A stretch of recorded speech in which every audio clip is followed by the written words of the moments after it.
Hello, hello, hello. Welcome to Casual Krakoa, everybody. Hey, I'm Dave Busing, founder and editor-in-chief of comicbookherald.com.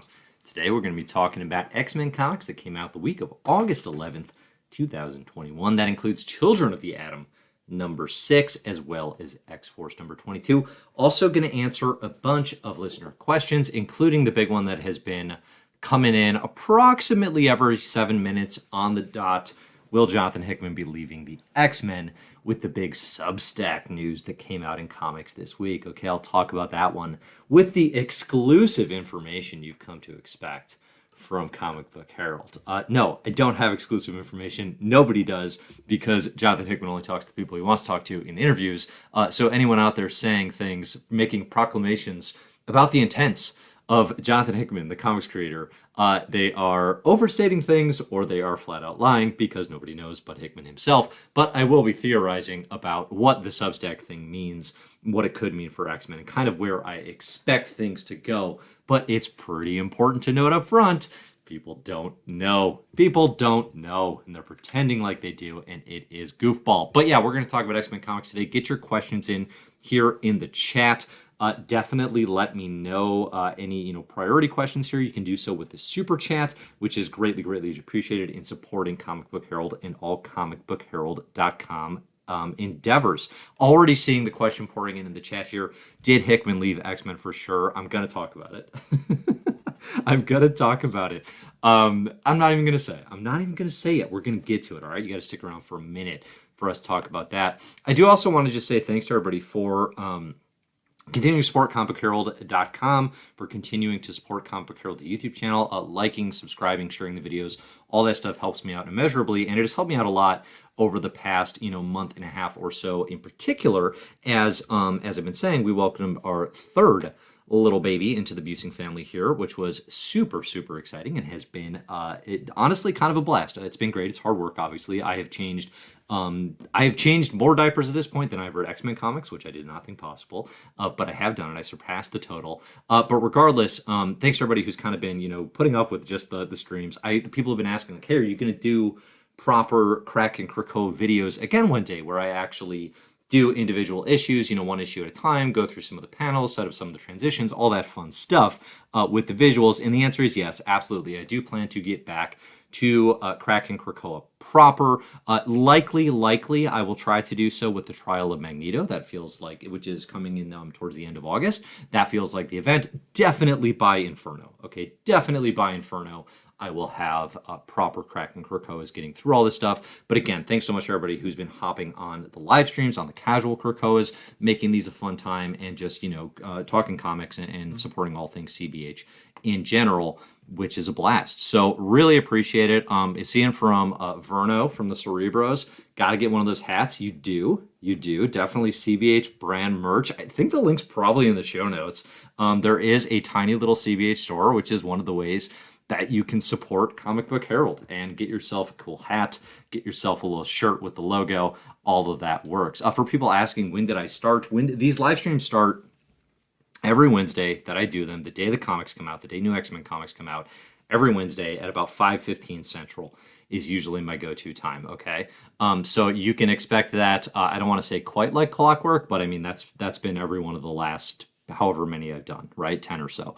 So, all right, let's get into some of the comics here first. Let's answer the first big question up front. Here's how I'll structure it. Question number one, thanks, Bruno, appreciate it. Question number one is, did Children of Atom stick the landing? Did Children of the Atom stick the landing? Issue number 6 came out today. It's going to be the final issue in the series. I am glad it's a mini. I'm glad it's a mini. Doesn't need to be a longer series. Definitely appropriate as a mini. We'll talk about why. Did it stick the landing? I'm going to talk about that today. I want to hear from people in the comments with questions, with thoughts on this book, which is obviously stirred up some divisive attitudes in fandom, to say the least. But I think was different than probably anyone could have expected, honestly. And I'll talk about this when I talk about it too. But like, this book was marketed as, hey, we're going to do sidekicks to the X-Men. We're going to do young teen sidekicks to the X-Men. They've never had their own Teen Titans. Children of the Atom is not that book. Like, at no point is Children of the Atom a teen sidekicks book, okay, at all. So really, really kind of strange hype and marketing and soliciting for this. But we'll talk about what it does do. And then after we talk about Children of the Atom, I will answer, again, the question, is Jonathan Hickman done with the X-Men after the Substack announcement? If you're unfamiliar with what I'm talking about because you don't live online, and good for you. Good for you. Enjoy the world. Enjoy your family. There was news this past week, dropped in the New York Times, that Jonathan Hickman, James Tynion IV, and a handful of other creators, Saladin Ahmed, Molly Ostertag, some big name comics creators, in this case, like the writer of Batman, the writer of X-Men, the two biggest writers, frankly, at Marvel and DC, are, in Tynion's case, leaving Batman, okay, and taking basically a boatload of grant money from Substack. Substack is, my understanding, because I'm pretty new to it as well, basically an email newsletter platform, and they have a lot of money, apparently. So they're trying to make a foray into comics, and they're tossing money at Topps Comics creators saying, hey, come post your new creator-owned stuff on our Substack platform, on our basically email newsletter platform. You will retain all the rights. You will retain all the publishing rights, all the creator-owned rights. So basically, it's what it sounds like, from a lot of this information primarily is coming from Tynion himself, who's really smart about the way the comics industry works and about sharing this information. I'm really, really a fan of his work and also just the way he communicates it. But basically, it sounds like, it's all the upside of Image Comics, the 1992 exodus of all those X-Men creators primarily, right, who left Marvel and were like, hey, we're going to start our own thing where creators get to retain the rights to their work so they stop getting screwed over by Marvel and DC, right? They stop getting screwed over because, of course, creator rights have been exploited basically from the beginning, right? With DC, with Siegel and Schuster, Bill Finger, and then, of course, with Marvel, you get into Jack Kirby, right? So that's a good thing. That's a net positive for me. I'm very pro comics creators getting better deals. And Substack sounds right now like the best deal creators have ever heard from. like the way it was described by Tynion was basically, they're going to give me a bunch of money up front, like a salary to do this. And he retains all the rights, all the media rights, everything. They don't take a cut, et cetera, et cetera. Okay, so it sounds like this incredible deal. Presumably Jonathan Hickman got something fairly similar, right, to get him to do this. And he's going to be has already in effect launched 3 Worlds, 3 Moons. Okay, it's a series on the Substack newsletter that he runs, which, like, if you want to see it, actually, I could just pull it up here. I've got it up right now. You can go there right now. You can go to 3w3m.substack.com and decide if you want to subscribe to this thing. Literally no comics have been released at this point, but it sounds fascinating, okay? It's this 3 Worlds, 3 Moons sci-fi project. It's going to be Hickman working on it with Al Ewing, Rom V, and Tini Howard, and I think the artists are Mike Huddleston and Mike Del Mundo. Like, these are top-tier talents. It sounds like it's going to be really cool. It sounds awesome. Like, I'm absolutely a mark for this sort of thing. 1,000,000% I'm going to be suckered into doing the annual subscription and seeing what this looks like, seeing what this platform is capable of, and just seeing what this project is, because I like reading Jonathan Hickman sci-fi ideas. I think that's going to be cool. I'm a huge fan of Ewing. I'm a huge fan of Rom V. I'm a huge fan of basically everybody involved here. So, like, yeah, it's going to be really interesting. Okay, so that is what Substack is. We'll talk about, okay, Jonathan Hickman announced that he's doing the Substack thing. It's this big comics news. Does that mean he's leaving X-Men? If you're thinking to yourself, why would that mean he's leaving? Good question.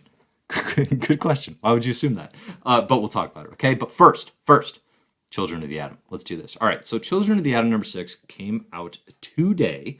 And in brief, it is an interesting and thoughtful finale in what I would say was an absolute mess of a series. It is an interesting and thoughtful finale and ultimately a mess, if not a dud, of a series. Now, since the beginning, I've said that if a series is built on mystery, then ultimately I'm invested in that mystery delivering something special, something worth the 6-issue investment. And COTA fails on that pretty spectacularly, I would say, right? What seemed from issue number 1 like a bunch of human teens appropriating mutant culture was, in fact, a bunch of teens appropriating mutant culture. It was exactly what it looked like. In the words of Dennis Green, the Bears are who we thought they were, right? The teens were who we thought they were. They were just leveraging technology to mimic their idolized mutant kind. And honestly, it's only in the back half of the work when Carmen, who kind of becomes the main character, does in fact develop mutant abilities. When one of the kids actually does learn that they are a mutant, which none of them knew at the start of this,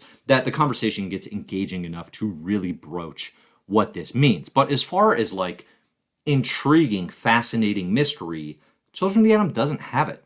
It doesn't have it, and it never delivers on it, and that is a bust and let me down. Now, there is, I don't know how much this is going to matter in the grand scheme of things, but again, when Children of the Atom was announced, and it went through delay upon delay upon delay, it was announced as a highlighted red issue in the reading order backups on X-Men comics. And this is a thing that I think in time will grow to mean virtually nothing, but when you're reading these comics in the moment, that has meant it's a special issue. It's special. It has something really, really important for this era of Krakoa. They have used this sparingly, okay? Children of the Atom had that initially, so there was a lot of hype that got kind of built up around that if you're reading through these things in the moment, thinking like, oh, cool, Children of the Atom is going to mean something big. It's going to introduce our first chimeras, right? It's going to introduce like a new wave of chimeras in this world, following up on threads from Powers of 10 that we're all excited about. It's going to, one of my theories was like tying to Scarlet Witch and Decimation, that these kids lost their mutant abilities through Decimation. That could be really interesting in terms of connections to Scarlet Witch. It does none of this. It does none of this. It is exactly what it teased as, like the mystery was just like, are these kids mutants or aren't they? And it seemed like they weren't at the beginning, and then by the end, they still weren't, except for one of them who happened to be a mutant. Nothing happens other than just like they happen to be a mutant the whole time, okay? So virtually all the meat of this series is crammed into the book's final issue, with the kids finally opening up about Carmen's mutanthood, Buddy's tremendous jealousy and cruel selfishness, and at the very end, about why it's a dangerous, ethically messed up thing to wear someone else's identity like a costume. In retrospect, I would have liked to have seen this conversation play out more intentionally through the story, rather than saved for a final issue, kicker. These are complex topics, very ripped from the headline stuff in a socio-political arena. And in the last issue, I think we see that Ayala actually has really interesting ways of dissecting appropriation and analysis, right? They're less judgmental than many would be too, talking earlier in the series about letting teenagers have the freedom to find themselves and learn from mistakes. So there's a lot to dissect here in the character of Buddy, too, a white queer person who so badly wants to ally with mutant kind that they literally lash out at Carmen for getting to be an actual mutant. Now, I have few doubts that in the wake of George Floyd's murder last year and the outpouring of white guilt and desire to do something, that this is meant to reflect how white allies can overstep and get it wrong. It's a difficult realization, especially for individuals thinking I was only trying to help or thereabouts. But the fact that the comic is even having that conversation here is pretty impressive. Like, that's a very difficult thing to discuss astutely, to put on the page in a story that remains engaging, okay? Now, Carmen's road to coming out as a mutant here, again, only really even a thread in the story's back half, is the best of the book in my read. And the conversation with her parents that comes in issue number 6, as she's coming out to them as a mutant, is genuinely moving and refreshing. This book is not for my old dad ass. Like, that's not who this book was written for. I get that. So I hope younger readers picking this up are finding companionship, comfort, and belonging here, and representation in a way that a lot of Marvel comics don't often get, right? We don't frequently see that, especially historically, in the Marvel line. Having said all that, structurally, Children of the Atom is a muddle from start to end. After everything the final issue opens the door to talk about, I'm still looking at this series thinking, but why though? But why though? What got this thing greenlit? Like, what was the sell here, And there's so much here that just never pays off across 6 issues. Gorilla Man's genetic experiments, maybe turning that basketball guy into a mutant, just dropped. The alien tech the kids find, just dropped. The fact that this is the final issue is a Hellfire tie-in that comes out a month plus after the damn event. Just structurally, everything about this is so weird. It's like, it has that Fallen Angels feel of not fitting. That Fallen Angels feel of like almost getting pushed out of continuity as it was happening. Now, I don't think that'll happen with Children of the Atom. Like, I don't think it will have the Fallen Angels effect where, like, somebody in Fallen Angels, case, it was Hickman basically saying, like, Yeah, I'm just going to write in a Laura Kinney moment that basically erases the Fallen Angel's interpretation of that character. I don't anticipate that'll happen with Children of the Atom. I expect somebody will pick up Carmen down the road. Maybe it's Ayala themselves because they're writing New Mutants, and that's a really good book. So like there's opportunity for characters from this to continue. So beyond that though, it just feels like the sort of book that was like just so, again, all those delays, all the weirdness, all the fact that it doesn't tie into the the Hellfire Gala appropriately, just very strange. Now listen, if you read the first issue and weren't sure or were on the fence based on the premise, and let me be the last to tell you that all the marketing about X-Men sidekicks went absolutely nowhere, right? If you're looking for that book, these are not the droids you're looking for. I can't imagine you'll enjoy these 6 issues if kind of that was your attitude initially, right? It's pretty low tier Krakoa era X-Men, maybe slightly ahead of Fallen Angels and X-Corp, actually, I would say at this point, but with less deliberate connections to sort of the Krakoa universe. And that's what makes the whole work so weirdly fascinating, right? What a strange tale to have approved and have pushed into the line. The saga of these kids who just want to be mutants. The 5-issue Juggernaut miniseries spends nearly as much time on Krakoa, and Juggernaut is literally not allowed because Professor X is a petty king. So like it's just a strange work. It's kind of amazing that it got as far as it did. Honestly, I guess it seemed like it was gonna be a longer ongoing, and that it got the cancellation acts with issue 6, which even that is like, how on earth was there going to be more of this? Like, what was that even going to be? There's not that much meat on the bone here. I mean, issue number 6, I think Children of the Atom would have been better served as a one-shot, like a 3-issue mini. I think there's a way to have done it that actually would have been really effective with most of the meat that is on the bone in the conversations in issue 6. But what we got wasn't that. It just wasn't. Now, apart from all that, though, I do think COTA, it highlights one of the real problems Marvel has right now, and it's that books are very deliberately YA, young adult readings. I have a hard time fitting in the continuity of a line that is geared towards the 18-plus crowd. And I'm being very generous there with the 18-plus. Marvel's often written for olds like myself who still like to read comics. Now, you can get away with it more easily with an Unbeatable Squirrel Girl or, Moon Girl and Devil Dinosaur, something that is disconnected from the line. But with something like COTA, which is a part of a shared X line where fans follow through on the interconnectedness of all the stories, it's a square peg. It's a square peg in the Krakoa hole. And I'm not going to say Krakoa hole ever again. Didn't like the way that came out. And listen, I'm pro-diverse audiences in this line. A book like X Factor builds a unique audience compared to X-Force, even though I will absolutely mix up those titles at least once every 5 times I say them. But COTA takes that risk with all new characters, and it's really just asking a lot of the creators, That is a tall order, to launch new characters in a new world with a fairly subversive focus for a book like Children of the Atom has. That's a tall order, and I don't think they pulled it off here. The way books like A Runaways or Young Avengers did in the 2000s, or even Christina Strange Generation X did a few years back, although not with all new characters.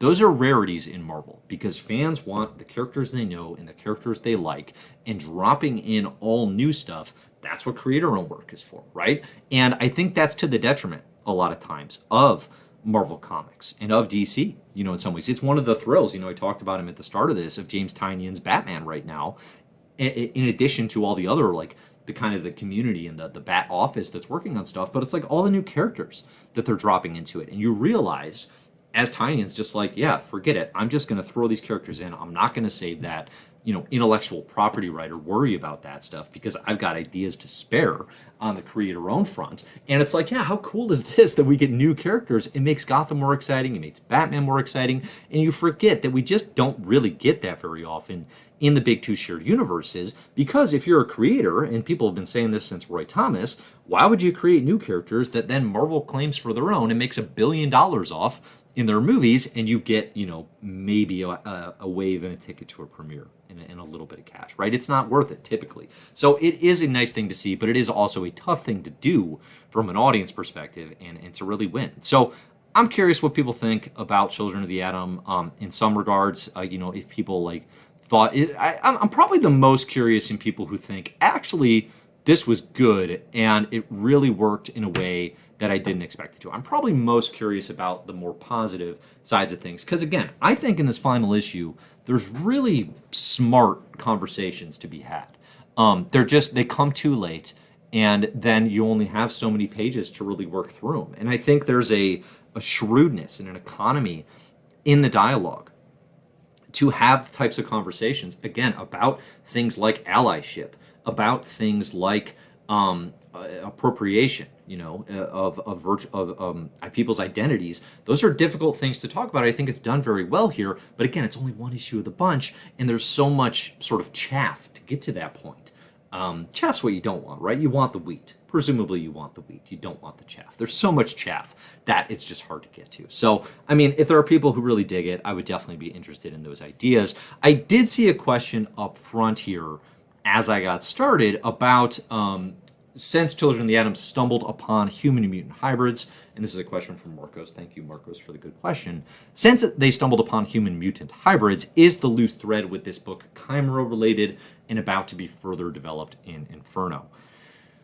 I think, Marcos, you're on a wavelength that I wish they had been on with Children of the Atom, that I highly doubt they are. The wavelength you're thinking on, I like a lot, right? If you actually connect those threads thoroughly to what's going on with chimeras or to different versions. There's a whole sort of underbelly of Children of the Atom, of human mutant hybrids, of Gorilla Man creating some of those, of the U-Men, a Grant Morrison, Lionel Francis Yu creation from New X-Men Annual #1.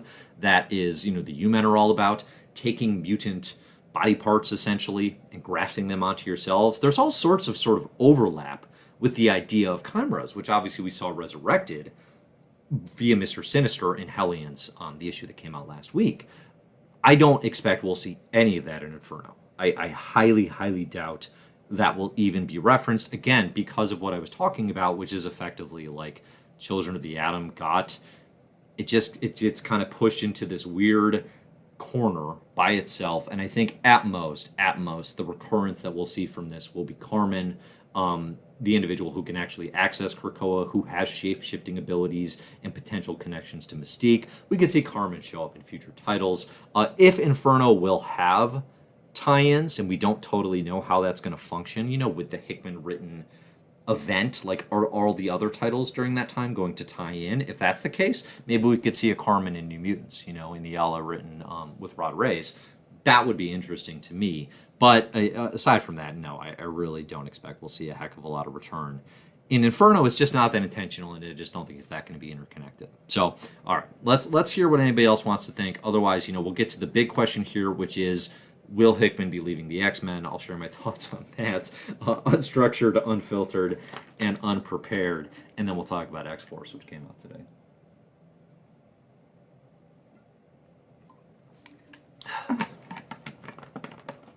Okay. Maybe there's room for the Children of the Atom to become villains in the future, Lucas proposes.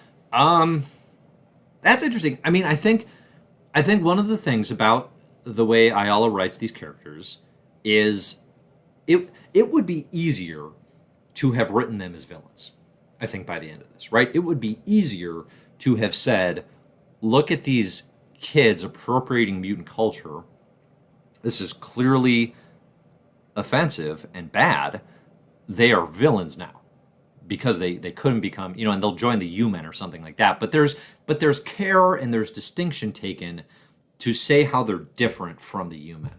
And again, it's very nuanced and small because it's a short series and there's just not a lot of space for it.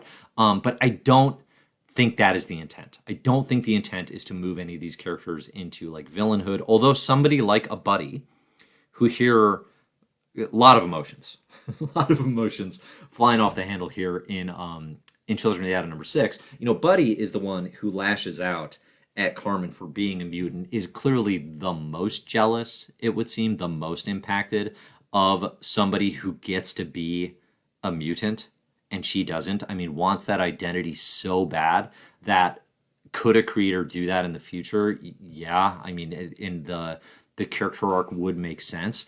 I'd be a little surprised if that was a poll, but that could, it's like in 13 years' time, when we're all still reading X-Men comics and Krakoa, if somebody pulled Buddy back and they were like, hey, remember this? Like, that would actually be kind of an interesting villain pull. But again, I don't expect it anytime soon. So, all right. Will Jonathan Hickman leave the X-Men after Inferno? He's writing Inferno. Inferno's going to come out. I am confident in that. Again, this question comes up basically every week for one reason or another. Obviously, the biggest reason right now is, Hickman's written, I think, 9 X-Men issues in 2021. So after launching House and Powers in 2019, and then writing, I think, 16-ish X-Men issues, virtually in 2020, or through 2019 and 2020. Now this year, basically has taken a sabbatical. Right, has gotten the X-Men issues out to get to issue 21 to end his run, transition to the Jerry Duggan and Pepe Larraz run, and now there's this sabbatical of what feels like longer than it is, but is really only like 2 or 3 months before Inferno hits. So basically the question keeps coming up. Will this be the end? This is the end. People pretending they know more than they do, et cetera, et cetera. Again, it comes up this week again because of the Substack announcement and Jonathan Hickman's involvement there, where he's going to be launching, or again, already has launched, 3 Worlds, 3 Moons with all these really interesting creators. Here's the first thought that I have on this. One, Jonathan Hickman, ever since he's written anything for Marvel, which dates back to 2008, has also simultaneously had creator-owned comics going at the same time. Okay? So that's been true through the X-Men era as well, right?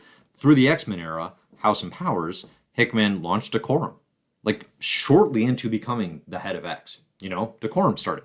8-issue mini that he's doing with Mike Huddleston that will finish up this month. So the fact that series is finishing and that we're now transitioning to this 3 World, 3 Moons project, which again, Hickman is crowdsourcing and not even trying to do everything for.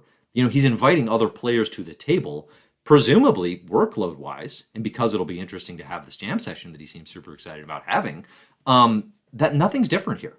Absolutely nothing is different here with him writing Marvel books and having creator-owned projects. That's just how this creator functions. And not just Hickman. That's how most creators function.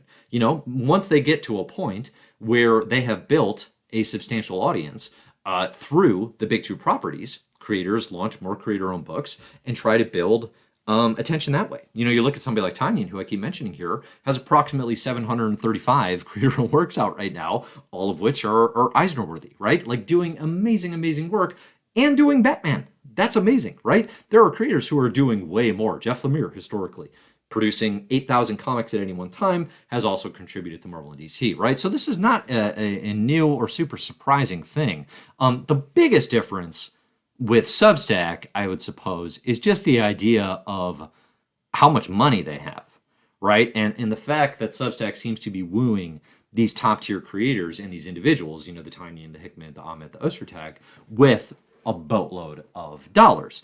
And that obviously could have an influence where somebody like a Hickman could look at that and say, I can actually only do my creator-owned stuff now, make a ton more money than I would just doing X-Men. Maybe. We don't know what his X-Men contract is. Dude left Marvel already, right? Dude left Marvel already with Secret Wars, did just creator-owned for a time, probably could have kept doing that if he had wanted to. He came back for X-Men.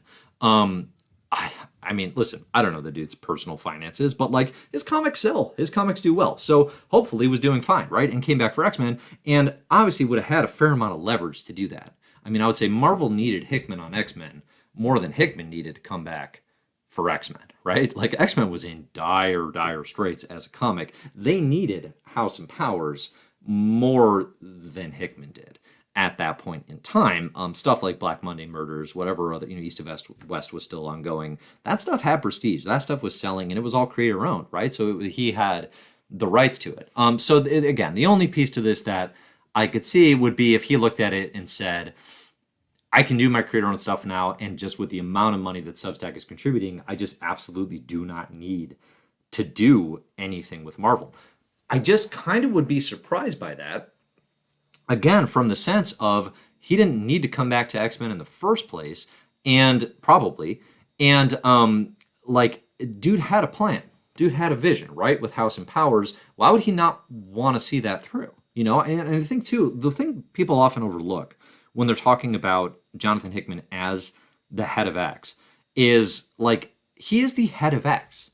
He is running this office in a way, right? That basically no creators do at Marvel.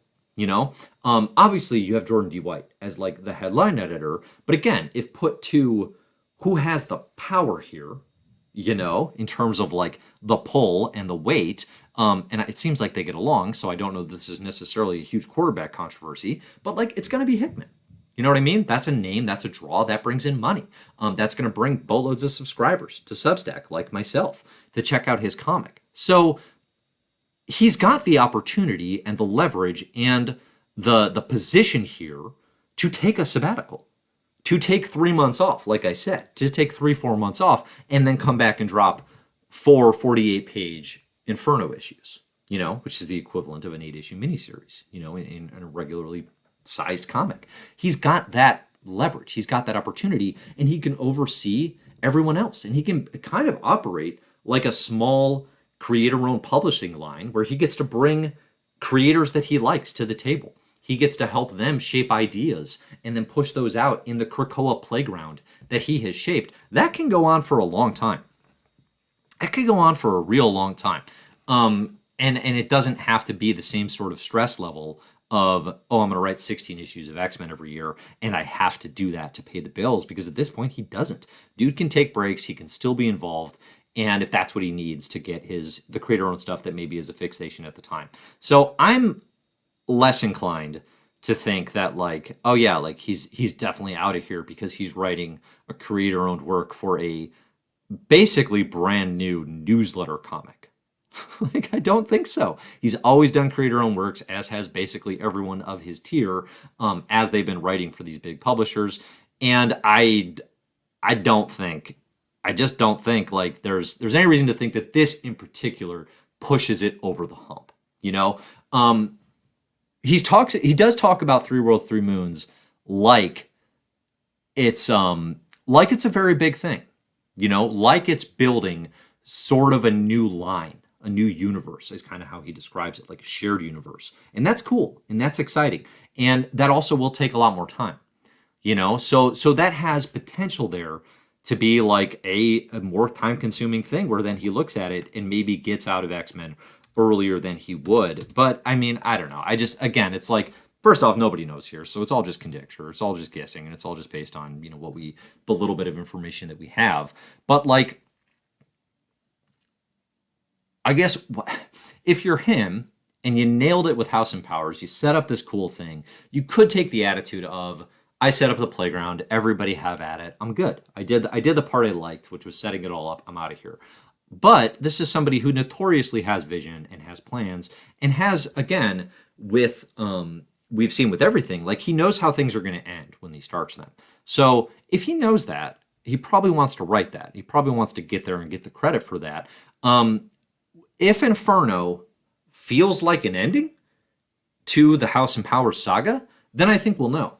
You know, we'll know with Inferno. Like once issue number 4 comes out, if we're like, yeah, Phalanx showed up and everything's resolved, like we just tackled everything, where do we have to go from here? Then yeah, dude will check out. Like I guess that'll be it. I just kind of don't expect that because we're still at what very much feels like a midway point through this era. And part of this too, part of my talking about how I don't think it'll happen, I mean, a lot of that is just general investment and preference that it would not happen. You know, I am invested in Hickman not leaving the line. You know, I put up a poll on Twitter this week on at Comic Book Herald, and I got 400 votes on this for people answering the question, would you keep reading the Krakoa era of X-Men comics if Hickman left? And 40% of people said yeah. Like 40% of people were just like, of course, like absolutely, I'm in on the Krakoa era. I'm in on these characters. I'm in on X-Men. Hickman's presence here is not going to change that. Okay? About 50% of people said like, probably, or like, well, I'd keep reading a few, you know, which is probably where I would actually fall myself in some ways, right? I would keep reading Sword religiously. I would keep reading the stuff I liked. I would keep reading Hellions religiously, you know, anything Cy Spurrier's touching. But like the other stuff, I'd probably catch up on Marvel Unlimited. You know, I'd probably wait, you know, catch up on time or after time, right? If 3 months have passed, that'd be fine. And then only about 10% of people were like, hell no, I'm out. So I think too, like there's definitely an attitude of this era and the setup here is bigger than one creator alone. And I do think that's a good thing. I do think that's a good thing just in terms of like the worlds that have been built, that there's just like, there's a lot more to do here and it doesn't have to be one person specifically. And I think that's why, in part, I think about, him being the head of X and just kind of being able to sit comfortably in that position without having to do everything, without having to do so much. It allows for what I would imagine would be years and years of this compared to the strain of writing every issue of an ongoing and every series like a Claremont did when he was head of X from 75 to 1991. Like he only starts delegating, and it's not even him who's controlling this, but with like Louis Simonson and Ann Nocenti and these sort of editorial presences that he really trusts. But even that doesn't happen until like a decade into the game. So I don't expect it. I mean, there's a question here. Let's see. We got a comment here from Open Mike Eagle. Thanks for joining. He says, I don't know, man. He had every opportunity to confirm that he was still working closely with the X office in that post, and he didn't do that. I think that's what alarms me most. You're right. I mean, he definitely doesn't. He does not make an effort or go out of his way to clarify anything regarding his involvement with X-Men in the announcement for Three Worlds, Three Moons. For those of you who are interested in this question, I would recommend reading that. It's pretty interesting stuff, and he does talk about, in that announcement, which is all on this Three Worlds, Three Moons Substack thing, he talks about in that announcement how sort of the genesis of this idea and kind of the idea for the push for the concept came from ideas he had for X-Men when the pandemic like shut down comics production last year. Like when things were at their worst in terms of no comics being released, Hickman says he fully developed a plan for the entire line to go digitally. And basically just thinking like, what would that look like? What could we do differently? I'm interested in seeing that play out in a lot more detail with Three Worlds and Three Moons. Again, like I think one of the things that's so exciting about creators like Tynion and Hickman doing this Substack deal is these are individuals who have deep, interesting, and like convictions about comics. They like the medium. They've worked in the medium for a long time. They have real thoughts on how it can be advanced, on how you can play with it, on different things that can be done. So I'm interested in seeing those experiments sort of in real time. And then just as somebody who loves comics, as somebody who loves not only them as writers, but also just like, I like the medium, I like the storytelling, the process, the sort of behind the scenes stuff that they promise to be sharing. That should be pretty interesting. So I'm interested in that as well. I mean, in terms of him not confirming things with the X office, he also he doesn't need to. He wasn't asked. That kind of wasn't the point of the announcement. The point of the announcement was like, I want to hype up my new thing. I would imagine there's some hesitancy for him to be like, to make that about X-Men. He's not an oversharer. He's the opposite, right? He plays a lot of things close to the vest. He probably doesn't want to lock himself into staying with X-Men. Like no one is owed the details of his contract with X-Men. You know what I mean? And it's not an interview where somebody's pushing him on that. So he's not going to divulge that. It would have been nice. It would have been nice to have had him saying that announcement, I'm doing Three Worlds, Three Moons. Don't worry, I'm still doing X-Men. Nothing changes there. Would have been nice, but he didn't do it. I still don't necessarily think that means anything, just because it's the absence of a confirmation that was not pushed for. So it's like, well, did it need to be there? I don't necessarily know that it does. But I mean, it'll be interesting to see. Again, I think Inferno will more or less tell us what we need to know here, which is like, if Inferno feels like an ending, if it feels like we're blowing it all up, then then it might be the end. Then it might be the end of this era, and other creators will get a chance, and I'll be a little bit less invested personally. Definitely, I'm definitely attached to creators more necessarily than characters at this point. But a lot of people won't be. Okay, a lot of people won't be. So yeah, I'm curious. What do y'all think? Am I off base? Is there any additional good reason to think this is the end of the Hickman era? I'll be looking through the comments here, see if there's any good questions.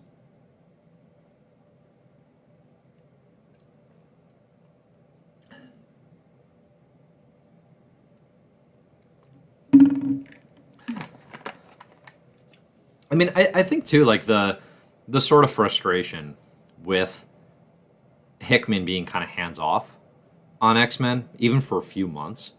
Um, in time, that's not going to matter. You know, in the moment, it matters, right? For those of us who are living through this and collecting the issues on a monthly basis, it matters. You feel it. You feel that weight and that absence. I think when people are binging this on Marvel Unlimited in 3 years, it's not going to matter at all that he took 3 months off.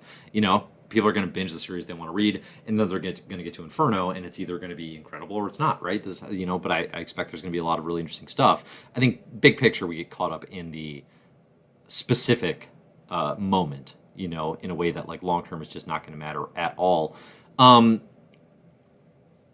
Yeah, I don't know. Inferno doesn't feel like an ending to me. So it does actually tie into Inferno to X-Force a little bit, because there's one thing in particular. So X-Force number 22 came out today, and we can get to any Hickman questions that y'all might have as I talk through this. You know, definitely keep them coming here in the chat. Super chat is open for those of you who want to support the site. But like, so X-Force 22, we got writer Ben Percy, artist Robert Gill, we got colors by Guru EFX, letters by Joe Caramagna. There's an interesting thing that happened with the Inferno teasers, where there were some teasers basically saying our leaders can't be trusted, our enemies can't be trusted, and in those we had Emma, we had Magneto and Charles, we had Mystique, and we had Destiny and Moira. But then on the one is Colossus, Psylocke, Bishop, our allies can't be trusted. This was the most interesting teaser for Inferno to me because of the characters that are involved here, right? And Psylocke, it makes sense. In Pages of Hellions, Mr. Sinister has been withholding her daughter? I don't know exactly what the specifications are there from Fallen Angels, but she's been basically betrayed now by Mr. Sinister and also blackmailed. Makes sense that Psylocke could potentially lash out. Okay, I get that. Bishop, I'm not totally sure. In the Pages of Marauders, I mean, he's been working with Beast, you know, kind of, so like a little sketchy there. He's also, again, a time traveler who has a history of defending his timeline, even if it means, for example, killing a little girl, a la Hope Summers. So, I mean, we could see Bishop taking a turn. I think that would actually, you know, I've been talking about this with Cable a lot, where like Cable and Bishop doing time travel things would be a nice addition to this era, because we've really been missing out on that. They've both been kind of acting like they don't know anything about the future, and I would like to see a turn. So Bishop I could see. Colossus is probably the biggest surprise of the bunch, and it comes up again here in X-Force number 22, where there is basically a short story about Colossus painting what sounds like Crucible. And it's if you're just reading it in the moment, it's a very like left turn kind of why is this happening moment. You know, I mean, I think as far as like X-Force number 22, I read that just as part of the issue and think, this has nothing to do with manslaughter. This has nothing to do with Krakoan medicines. This has nothing to do with Xeno. Why is this here? What are we doing with this data page? But Percy's been sprinkling these throughout, okay?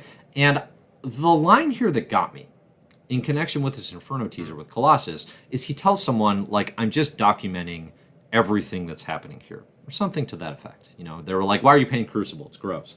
And he was like, I'm documenting everything about Krakoa. Why would he be doing that? You know, well, part of it is he's a painter. He likes to document these things. Okay, sure, that works. But also, is he, through his paintings, communicating information to whoever his masters are, to whoever he's running a spy campaign? Is he actually the sleeper agent of Russia, of Mikhail Rasputin, or connections with Mikhail Rasputin, his brother, who's connected to Xeno, whatever, whoever he's working with, something like that. Is he actually the sleeper agent that Beast thought he was? Remember, Beast made him do the perp walk for being Russian. And everyone said, Beast, it's gross to arrest someone and interrogate them purely based on their nationality. But what if Beast was right? He was just the worst about everything, right? Like, Beast is just the worst about how he does everything in this era. But what if he technically was right? You know? So is that a reason we can't trust Colossus? Now, there's also the seed. There's also the thread of in Professor X's assassination. I think it's X-Force number 3 now. It's been a billion years since this happened. Somebody's hand, some big hand, smothers an assassin, so they can't talk, so they can't be interrogated, so information can't be gathered from them, one of the Xeno assassins. It seems more and more like that was probably Colossus.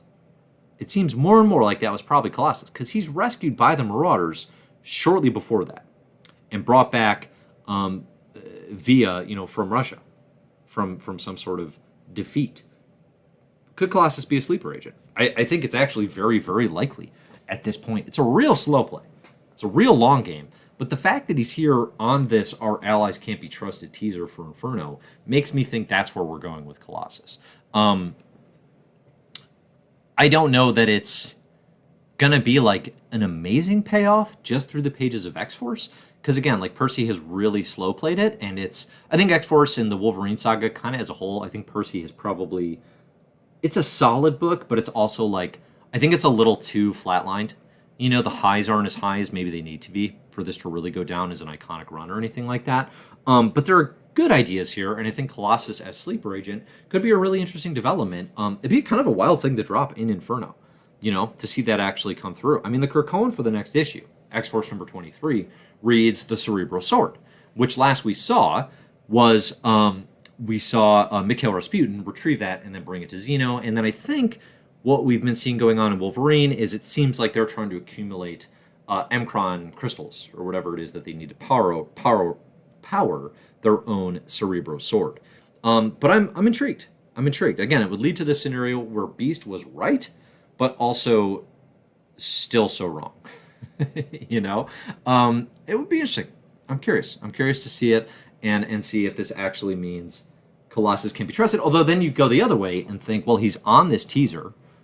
Beast is on this teaser, Colossus is on this teaser. Is that actually a red herring? Is that actually a fake out where Our Allies can't be trusted, and it's not Colossus who can't be trusted, it's someone around him? Are they actually giving away who he's going to be in Inferno, or is it a fake out? Because that could work just as well. So, all right, I'm interested in what people think about Colossus's role going into Inferno. I mean, again, it's like you don't want Beast to be right about anything at this point, but definitely all signs are pointing there. I mean, as far as the rest of the issue goes, the idea of Krakoan medicines as addictive is actually kind of interesting.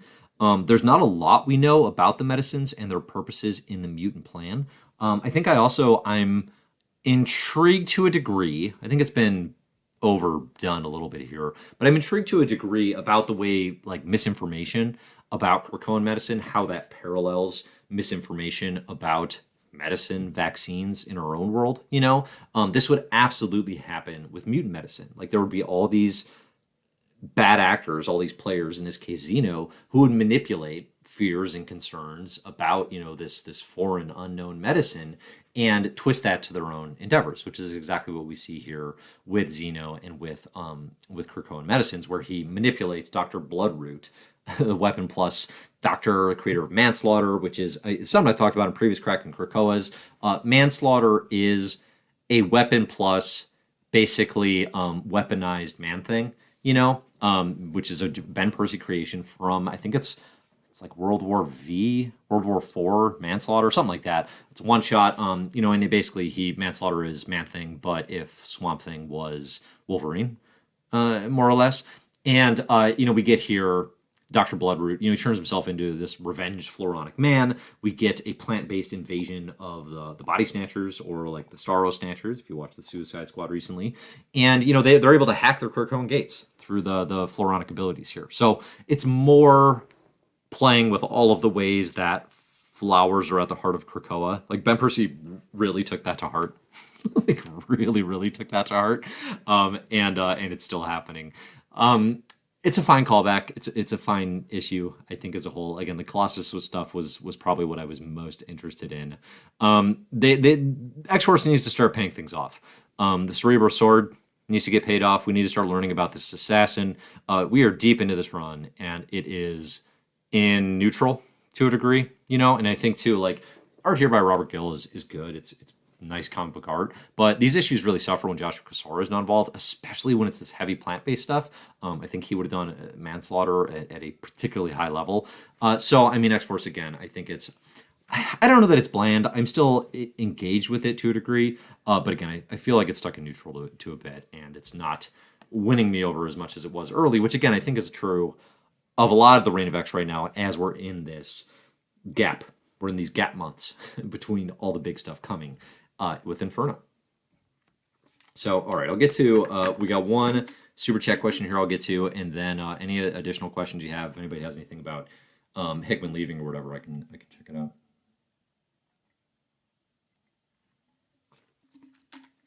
Okay. Alma asks, do you think that Beast's machinations with the Telephoronic leads to the Phalanx back on Earth?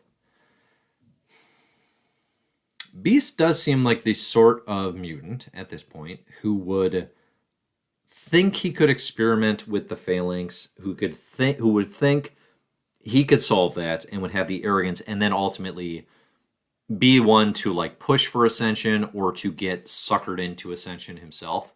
You know, I don't. That's the Telephoronic stuff is interesting. You know, they're using plant-based stuff and spores to be like a hive mind type mindset, which is very phalanxy, right? They're alien, techno-organic hive mind. I don't necessarily see those connecting literally. I see them connecting thematically, I think, in terms of all these competing hive minds sort of threatening Krakoa.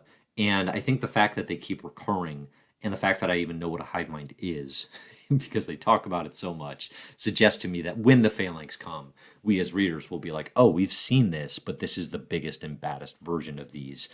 And it's also like, that also taps into the machine man human intelligence things. You know, the advantage, or one of the biggest advantages of machine intelligence, is that ability to process so much information through artificial intelligence, through this vast hive mind that humanity and mutants can't necessarily do. Right? So I don't think it'll be a literal connection. I think thematically, though, they will be connected. We have a question here from Koji, asks, are the parallels between Beast's actions now in Messiah War era Cyclops intentional, and will we see him take a similar path? I think we've already seen Beast go quite a bit farther than Messiah War era Cyclops. I think, you know, Cyclops from, I guess, let's say Messiah Complex through Avengers vs. X-Men is on the path of, in many ways, where Professor X and Magneto are. You know, basically, we need a mutant nation, we need utopia, we need a safe place for all mutants, we can't really trust humanity anymore. You know, it's kind of a death of the dream era for him, basically saying, like, listen, we tried it, it doesn't work, it's a lot more militant kind of Cyclops, you know, and really carving out mutant spaces. I think Beast is on a different trajectory in a lot of ways, because he's not really arguing for that. It's less about the idea of, do mutants need a safe space and how do we manifest that in reality, and more about what ethics and what sort of human rights are irrelevant in our efforts to propagate the mutant species, you know, in order to survive into the future. I think Beast is actually more on a Myra wavelength in terms of whatever deep, dark, dirty secret she's hiding, you know, that she doesn't want people to know, hence her hidden presence, than where Cyclops was at. Because I actually don't think Cyclops was quite operating on that level. Even in Avengers vs. X-Men, when he takes on the Phoenix, you know, like, he's still more about, like, making a utopia for everyone. That's the thing about Avengers vs. X-Men that often gets overlooked, which is the mutants made a really dope world. like the Phoenix 5 made the world real nice for everybody. And to my knowledge, it was kind of just the Avengers saying, like, yeah, but that's unfair, or like, yeah, but they didn't earn it, or I don't even know. I haven't read it in a minute, but I don't think there's like secretly tremendous like atrocities going on in the background with the Phoenix 5 necessarily, you know, aside from Namor, right, losing it on Wakanda. But they do actually, if memory serves, like, they make the world really awesome. And people are like, yeah, but you can't use the Phoenix to do it because it'll go bad. And then it does go bad. All right, Brandon asks, what if you're right and Colossus is a red herring? The allies page refers to allies of the people of the image, say Beast, Sinister, and Pyro. Okay, that's interesting. Yeah. So if you go, the allies can't be trusted, it's the allies of the people that are shown here Pyro? You think Pyro's got a deep dark secret and a big role to play in Inferno? That'd be appropriate. I mean, if any character should have a role in an event called Inferno, Burn It All Down, it definitely should be Pyro. Also, a longtime Brotherhood of Evil mutant with Mystique, right? Pyro could turn on the Marauders and definitely join up with Mystique's plans. That would actually be pretty cool. Colossus, his ally here. I mean, calling Beast his ally, I would say they're enemies at this point pretty soundly, right? I guess they're technically together on X-Force. And then definitely Psylocke with Sinister. Clearly, Mr. Sinister can't be trusted.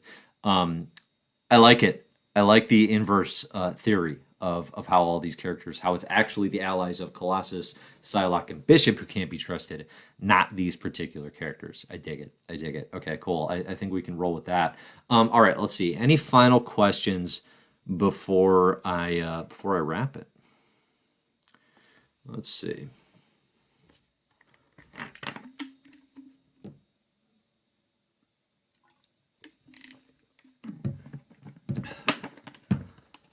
All right, looking good. We've got some folks discussing their best X book. But seriously, thanks so much everybody for joining. As always, it is tremendously appreciated. Thanks to those of you getting in questions. I did also just want to give like a general boo to X-Men Legends. X-Men Legends stinks. It stinks. I don't know why X-Men Legends is happening anymore. I was very pro this idea. I was excited about like, oh, cool, we'll bring back other creators. They'll fill in gaps with what we know now about, Fabian Nicieza doing the Adam X thing. Then we had the Simonsons doing X Factor. Now we got Peter David era X Factor. And it's just like, why is this happening? Why is this happening? Just go back and read the comics on Marvel Unlimited. X-Men Legends should just be, you pay $3.99 and you get a $13.99 discount for an annual subscription to Marvel Unlimited. Like, there's no other purpose other than to say, yeah, when Peter David was doing X Factor with Larry Stroman in particular, that was really a breath of fresh air in the X office post 1991 X-Men. Like that was a nice breath of fresh air. It's a strange era. It doesn't hold up super well as it progresses, but Larry Stroman on art in particular during that era, it's a really interesting book.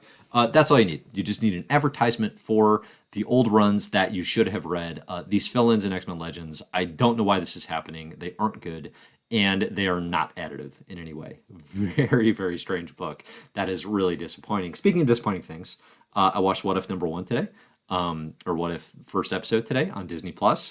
Disappointing thing. Love Captain Carter. Love Haley Atwell as Captain Carter. I would like to see this series take any kind of risk at all that was not literally retelling a Marvel movie. Hey, what if we changed one thing about this Marvel movie is not what I want out of a What If. What If comics, what they do, and I'm not a huge What If comics guy, but they take that concept, and that's the hook. That gets you in the door, and then they do weird, dark stuff. They all end horribly. That, to me, is the potential of What If, where you say, what if Captain Carter? Okay, cool, like watching her in action, good action sequences, very pretty colors.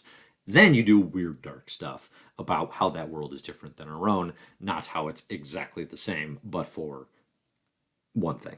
Okay, not into it. Did like The Suicide Squad, though. That's going to get my final recommendation. Good flick. All right, let's see. Any final questions before I go? Who will Orcs' mole be revealed as we enter an Inferno-related sword comic? The Orcus mole. I mean, it seems, Mentalo would make a ton of sense, but maybe that's too obvious. Abigail Brand being her own mole seems like the weird sort of convoluted scheme she would set up, although it's definitely... I'm not going to say definitely not that. Like, couldn't you see Abigail Brand having a role in Orcus too? Like keeping a foot in both doors, and then kind of being that impossible double agent thing where you don't really know where her loyalties lie necessarily. I mean, I could see that happening. Again, Mentalo would be, he's just wherever the money is, so that would work fine. WizKid would be a bummer. I don't see it, and that would kind of suck. Manifold would be a bummer. I don't really see it. Yeah, I guess those are my picks right now. I haven't done a ton of stuff. Am I going to do an Inferno theory with Blurred? Yeah, no, definitely. We'll do some... I'll probably do like a Road to Inferno thing, and then I'm guessing I'll want to get, some of the usual suspects here on a live stream to talk all things Inferno. I think probably I'll want to do it after, maybe at the midway point, after some information has come out. and we kind of know what's going on in the event. But thanks everybody for listening. Really appreciate it. Thanks everybody getting in questions. And again, Krakoa will return here in the nearest future. And again, I'll continue doing these Casual Krakoas weekly as comics come out. Thanks everybody for listening, and as always, enjoy the comics.